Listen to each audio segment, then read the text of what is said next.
Umphathiswa wezempilo uGqirha Phahla unike ingxelo kwikomiti yasepalamente ngobume bezizicwangciso ziyilwayo.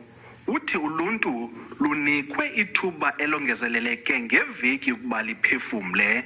Isebe lithi emva kokuba urhulumente ephelise ukusetyenziswa komthetho i-National State of Disaster, kuza kufuneka kubekho izicwangciso zokuthintela ukunwenwa kwale ntsholongwane i-COVID-19. The fear that in terms of this regulation, some of the measures looks like can go on forever. We want to dispel that myth also that is definitely not the case.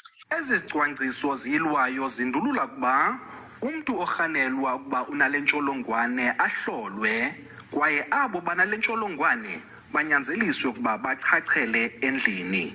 Umntu ongaphakathi kwizakhiwo kwaye nakwizithuthi zikawonke-wonke kuza kunyanzeleka anxibe imask.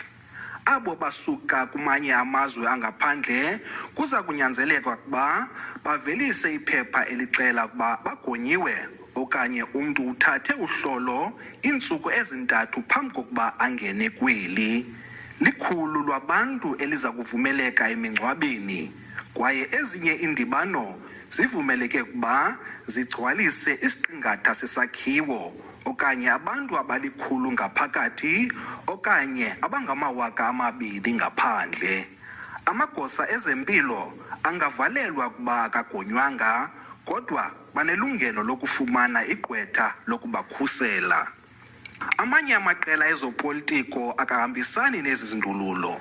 There is absolutely no point in making changes to an act that cannot be implemented. And I don't see how you can implement this. I really do not see how you can implement this. This is a mere way of allowing the government to continue with strenuous economic restrictions. I mean, only the minister will have permanent power to lock down the country as well, and as well force the COVID-19 vaccination. Your department, through draconian intervention, want to just implement these things without proper consultation. These regulations are extremely important.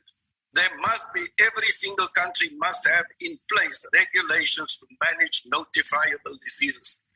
Kusenjalo umphathiswa wezempilo uzikhabile izityholo zokuba ufuna ukulawula ngegqudu.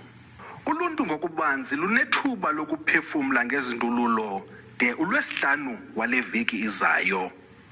Tulelani Philip, SABC News ePalamente.